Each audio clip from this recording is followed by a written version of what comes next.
แม่นละ ส่วนเก้า เอออันยกคูนี่ก็เพิ่นเอาไล่น่ะได้มันยกคูจางยกคูนะ 800,000 600,000เนาะ ไล่หนึงได้บ้านนี้มันมีจักไร่นี่ดินแม่นะฮะ อันเบิดทั้งนี้ล่ะ10เท่าใด14 13ปลา โอนยฟ้าต้อง600,000 10ไร่มันก็6 ล้านเนาะว่า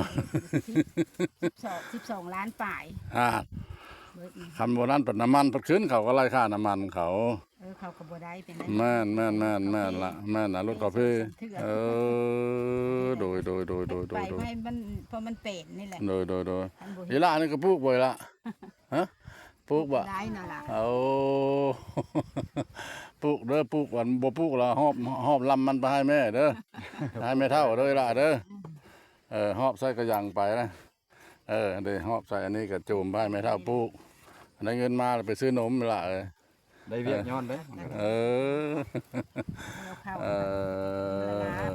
นได้มันแค่นี้ ไปเฮาก็ลงไปบ้าน โดย จะลงรุ่นน้อย เออ โอ้ยมาแวะเบิ่งสวน จะปลูกเลิกไทยประมาณ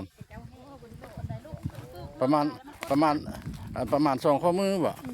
เออโดย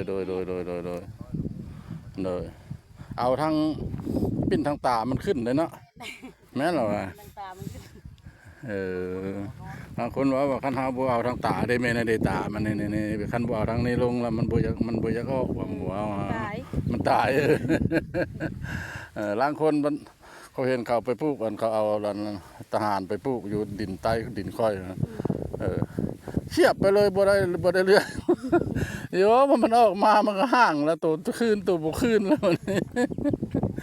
โดย